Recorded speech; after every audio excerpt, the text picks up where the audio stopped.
views and opinions expressed in this program are those of the participants and do not necessarily reflect the views of BronxNet or the program underwriters. Straight ahead on this edition of Perspectives, the journey for President-elect Biden is not yet complete. He has a few things that he has to do, a number of steps yet to play out from November through January. Coming up on this edition of Perspectives, we're going to discuss some of the concerns of the new transfer of power from the current administration, as well as what President-elect Joe Biden will have to legally be allowed to do as he prepares to take over as the nation's 46th president. I'm Daren Jaime, and you're watching Perspectives, and it starts right now. What's on your mind? Express what's on your mind. What's on your mind? Anything relevant to life, you bring it to the table. Whether you make a move solo or a movement with a stable. No fables, you speak on your decisions. Cause in the long run, it's your voice, your views, your vision. Keeping it real with many messages for you to know. This ain't radio, but DJ runs the show. Entertainment, he rocks it. Politics, he locks it. The host with the most would handle any topic. Don't forget to share your perspective with shines of light. Cause it might make a difference in someone else's life. Make a difference in someone's life. Express what's in your heart and your mind. Share your perspective. What's your perspective? Let them know. Hello, everyone. Welcome to another edition of Perspectives. I am Daren Jaime. Of course, we thank you for joining us. As always, you can watch Perspectives every week here on BronxNet's Channel 67. If you have Verizon Files, that would be Channel 2133. And of course, you're welcome to check us out on the web at bronxnet.org. Want to let you know the best way to stay connected to us on social media. Hit us at BronxNet TV. If you want to reach me personally, Daren C. Jaime is my professional page on Facebook, DC Jaime 23 on Instagram and Twitter. And there you can be able to stay connected, get information, as well as inspiration. Well, we're talking about President-elect Joe Biden, and he is now the 46th president, or should say he will become the 46th president of the United States. But there's a lot to discuss between November and January. A lot of things, the transition, transfer of power, cabinet, a whole lot more is still on the table for President-elect Biden. Joining me now to share a little bit more in this conversation as we get a little bit closer look as to what the Biden presidency might bring about. My next guest has actually served as the elected Democratic district leader and was also a Biden delegate to the Democratic National Convention of the 10th Congressional District in New York State. She's also an experienced political campaign operative and also a former candidate for Congress and city council districts in Manhattan. No stranger here on Perspectives. We welcome back Joyce Johnson. And Joyce, good to have you back. Thank you. Great to be with you. Yeah, it's good to have you. And certainly the last time we were talking about what possibly could be, we know what it is, and still there's some more questions. Joe Biden is now president-elect, but at the same time, still a lot of things must be dealt with. Let's first talk about your reaction to the Biden presidency, given the fact that, listen, we weren't quite sure whether he was going to have enough to make it over the top. Well, I've watched this, I don't know how many times, I can't tell you. I was telling someone this is something like my 10th presidential election. I've never missed a vote in my life. And of course, being, I won't say an insider, but a party person, a Biden a delegate, I was on so many Zoom calls. I was on text banking, phone banking. But I got a tremendous sense of the organizing that was being done on the ground throughout the campaign. And so I was not worried. The only thing because I have never seen so many people fired up, if you will. The youth vote, I knew would come out by virtue of the organizing. I saw secondhand as we approached the campaign. Certainly close ties to a lot of organizations like Fair Fight Georgia and Stacey Abrams. And so it was clear to me that we were going to have a historic turnout, if you will. What was also worrisome to me were some of the things that were meant to impede voting, like the mail-in ballots in the face of the COVID, the closing of postal offices, the distribution centers where they would take mail-in ballots. That was worrisome. What I also knew to be that veil intimidation of who might be at the poll sites watching and overseeing, particularly in people in communities of color, which we were targeted. And so all of that was on my mind throughout the campaign and as we came up to the election. But then we knew that as the votes started coming in, what the surprise for me was, I mean, I'll never listen to a pollster again, because if I listened to the pollster, they would have us going home and start champagne, corks popping well before the first vote or state was called. And look how close it was. So that was a real surprise. Real surprise. Well, 2016, I mean, let's think about it. 2016, we saw what the numbers were supposed to look like. The numbers were in favor of Hillary Clinton. It was supposed to be a landslide victory for Hillary Clinton. Nobody predicted President Donald Trump would get away with the win. But yet and still, when we found it at the end, Trump is elected president, and pollsters looked absolutely wrong. So, I mean, from my perspective, when we talk about looking at polls, polls are like, there's a formal exercise, in my opinion. A formal exercise, and I'll add one more component to this. At least with Donald Trump in 2016, most of the people in the country did not know what he was, how he would do, and on and on and on. But we have a history now of 4 years with Donald Trump. And while the poster said, well, Hillary is going to win, in my mind, just in terms of the democracy, I just didn't know how could this man even win again. And I'm not talking about the party. If he were a Democrat, I could not vote for him, all because of what I have seen in the last 4 years. That's just me, the voter. And that at the end of the day, it came out to basically the highest turnout in a presidential election ever, with pretty much a 50-50 split. The Electoral College, Biden's win is decisive. But in terms of who turned out and how they voted, it was a 50-50 split. And so I'm saying, how could you? Well, I think the thing that many people are talking about right now is the African American vote. When you look at Detroit, when you look at Philadelphia, when you look at Wisconsin, when you look all across Georgia, it was the African American vote that seemed to be the get over for President-elect Biden. Your response to African Americans showing up to the polls? Hey, because all I have been saying all my life and in my politics, I do not talk about this. I can't tell you how many times I've heard my vote doesn't matter. They're all the same. And this time, folks turned out like never before, like back in the days of the civil rights era when we first had the right to vote.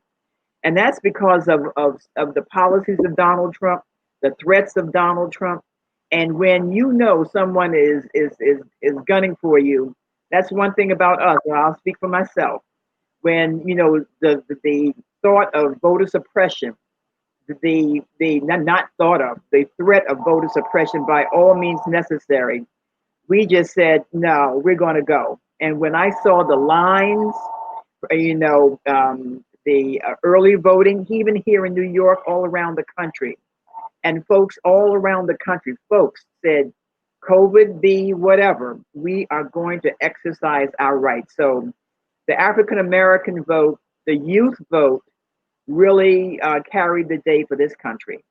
I think the youth vote was something like 30 or 40% more than it was in 2016. Because it will be their country, and they've watched him as well as the rest of us. Yeah, well, when we look at it, I mean, 54% of eligible American voters actually did not vote in the 2016 election. Now we see 75 million. Now we see 71 million, almost close to 150 million Americans really being active in the process. We're going to take a quick break. Coming up after the break, I want to have this conversation talking about the transfer of power. As President-elect Joe Biden now heads towards the White House, what will he have to encounter? A peaceful transfer of power? Well, according to what's happening right now, not so easy. We'll have more on Perspectives.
We're back here on Perspectives. Daren Jaime here with you. Our guest, Joyce Johnson, as we're talking about President-elect Joe Biden as he prepares to take office in January. But before January comes, a lot of work still needs to be done, namely transition. We've heard so far some opposition in the transfer of power. Would there be a peaceful transfer of power? President Donald Trump says yes, but by some of the things that we're seeing, several questions can be asked. Joyce, I'll start with this here. When was the last time we saw this kind of stalling to acknowledge that in allowing the transfer of power to take place? We haven't seen this in American presidency in years, decades. We have in my years, we have never seen it, and you know, so much so why we have never seen it. This is the first time you've heard, you know, people talking about the transfer of power. It has always been seamless. It is always, you know, simply that, the transfer of power. That is now the story of every day, every commentary, every news article, every Facebook comment, and all of that. Because it is peaceful, but it's not collegial. And the operative word in prior times, look, I'm going out, you're coming in, duly elected, the American presidency survives, and this is how we transfer. I let you know what you need to know, bring your people in together. Since your term may start on January 20th, things are going on now that you and your team need to know. None of that is happening. The doors are closed, obstruction. We've never seen this, and what I'm seeing from structure, there's no remedy. Since we've never seen it, we have never put a barrier or a guardrail in front of it in case we would have someone of a president like Donald Trump. This is the first time, and so this is uncharted territory. But all of this against the will of the people, the security of the country, and moving on to the very next step, a new presidency, the peaceful transfer of power. Talk to me a little bit about what we're dealing with right now, because COVID-19 is rampant. And we know that the president-elect Biden has got a coronavirus task force already in place. But from all that we're hearing out of Washington, D.C., is the only information that President-elect Biden has received from President Trump is the same information that we get. There is no public information. So what does that do for the safety and security of Americans when you have a president-elect that can't be bought into a coronavirus task force? Well, that's almost a rhetorical question, because you have a president in power who has done absolutely nothing about the corona when it's surging all over the country. And if I were the president, I would welcome someone else to come in and take it off my hands and do something with it. So, as Donald Trump would do, pass the buck should things go wrong. But it shows to folks who voted for him and for all of us, little regard we the people who hired him to be president of the United States from the day that he was elected to his last day in office. And we're not seeing any of that. Callous disregard, but this is a different personality too than I'll say in my lifetime, and arguably for the last, since it was recorded time, a president like this. He got lucky, and we're living with the consequences. So sadly, there's nothing. He's the president until January the 20th. He has the keys to everything. Look at he was fired, firing folks who weren't completely supportive.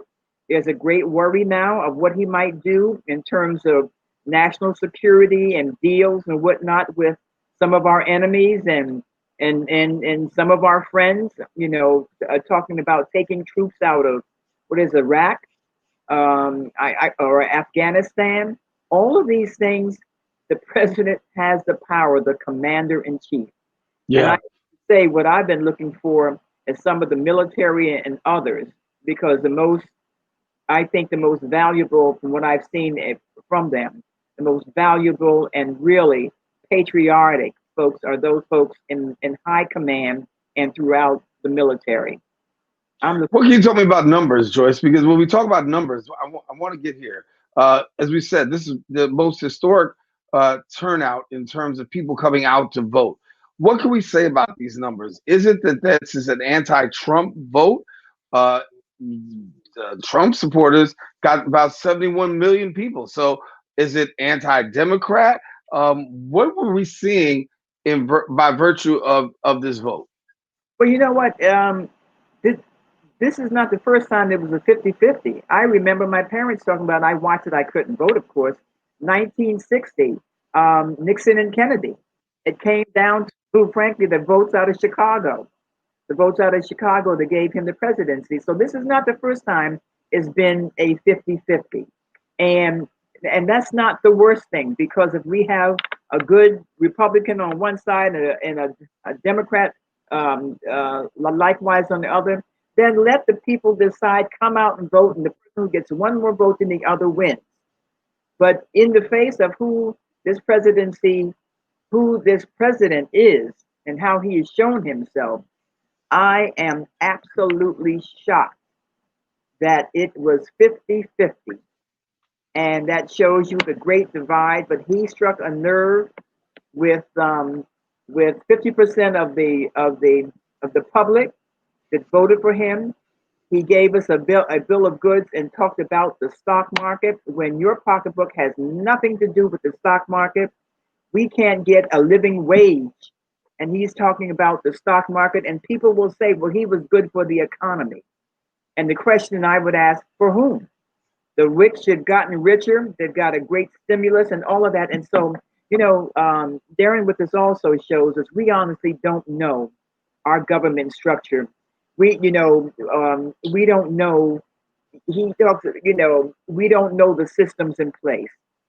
We don't know, a lot of folks don't know what our expectations are of government and what they're supposed to do for us, we the people. They talk about, the stimulus and how funds have been allocated. We the people fund this government. Government doesn't make a dime. They take our tax dollars, and we hope for some equal distribution of the good, to propel the economy, the best for the country and all of that. And we just don't know that when votes go against us, against the environment, civil rights, voting rights, workers' rights, all of that, we don't know that we have. I think we know now that we have the power. But Right. we have the power, and I think we will use it more wisely as we go forward. But there's also a dark side to this.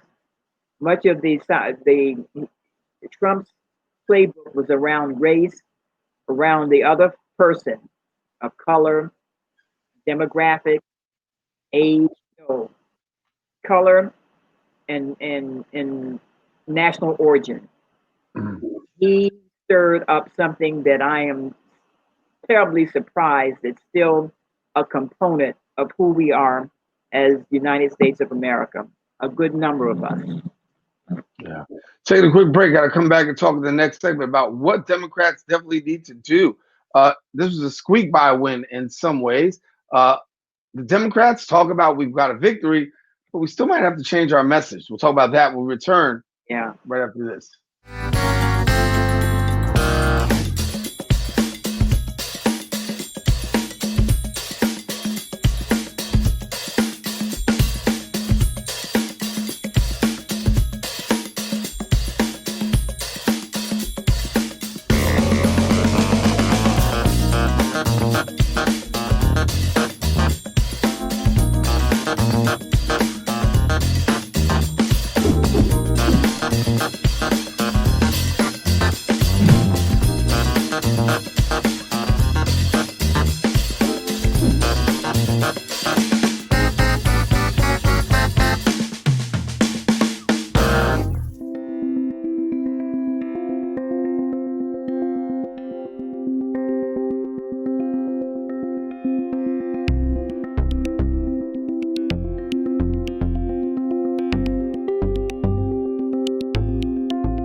continue our conversation with Joyce Johnson here on Perspectives. Daren Jaime here with you.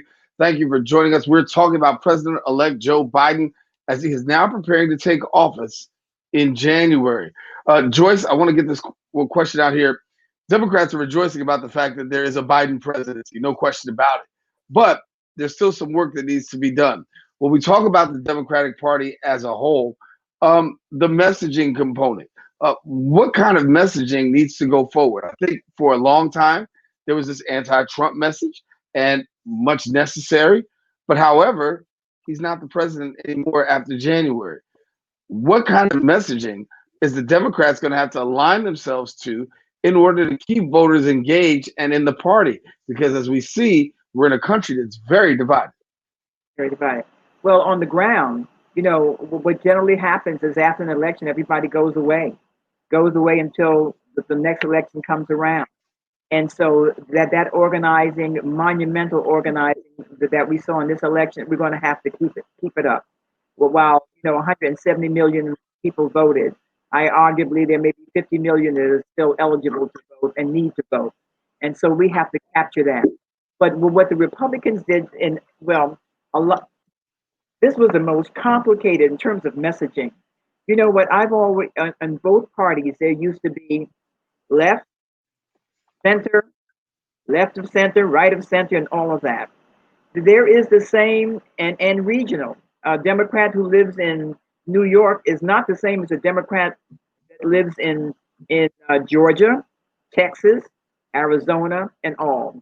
And so what we have got to do is come up with a unifying message that our programs and policies to cater to all of these sectors, regardless to left and right. So there's the super progressive, the progressive says, well, we want the change, the radical change, and now, but we've got to come to, you've got to bring folks along, and we get into this thing of either you are on my side or you wrong. Let's suspend that. The progressives aren't wrong. The left of center are not wrong. The right of center are not so wrong. What we've got to come to, the fundamental things that the American people are looking for: livable wage, arguably, health care, climate change. Only because it's not, that's not cutesy. We will not have a country if we don't get the climate change and a lot of the protections, worker protections, civil rights, voting rights, and all of that. These are things that we can find the common ground and work on that together. Not only as we as Democrats, but we the people. So Joe Biden, I think, is that kind of what I call a centrist. He can appeal to the right, left, and left of center. He can appeal to everyone. And I hope his administration are people with that broad spectrum of ideology and also good, competent ability. In other words, best and brightest, better rather than my cronies who like me. Yeah, we got a couple minutes left. Literally, I want to ask the question before we get here. All eyes are on Georgia right now as we turn to those two Senate races that can really determine what party will be in control of the Senate. Give me your perspective right now. Do you see Democrats being able to pull this off, given the fact that, yes, you were able to win Georgia, but we know that Kelly Loeffler right down in Georgia has invested $30 million of her own money into the campaign. Talk to me about, do you see Democrats being able to pull this off? Democrats will have the money. Everybody around the country. I gave my little, when you think of Jamie Harrison, South Carolina, and that $85 million that he raised, and this was before the last go round. We will have the money.